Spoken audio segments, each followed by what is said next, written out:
Okay, so you've probably already read through the text then yesterday, and you should have completed this graphic organizer, right?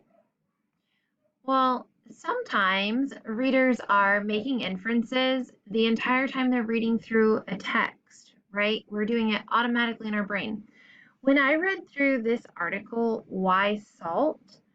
I couldn't help but think to myself that oftentimes when I was led to make a decision or an inference, it's kind of like the text went through and then explained it for me.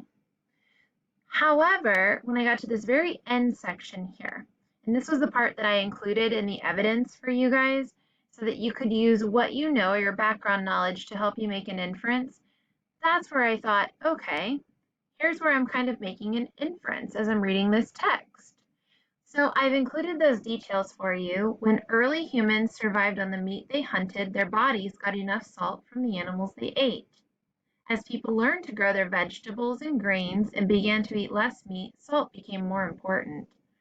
So my background knowledge here, or my experience, is that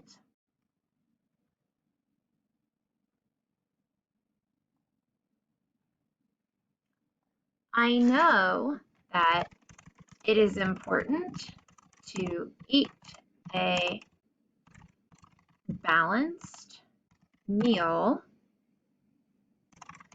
so that our body can get all the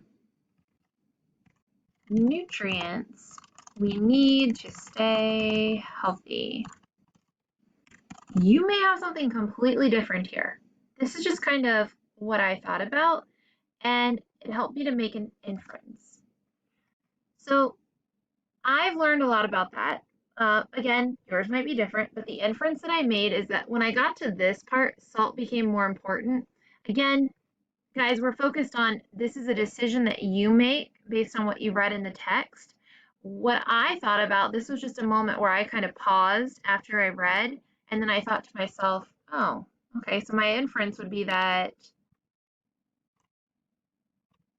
vegetables have a much lower level of salt than meat, and people would need more salt in their diet to keep the levels balanced and healthy.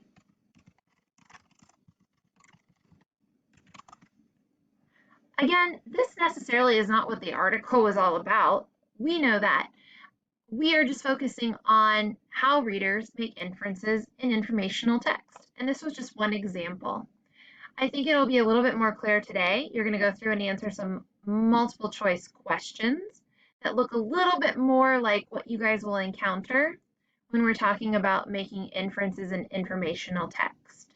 Let me know if you have any questions, and good luck.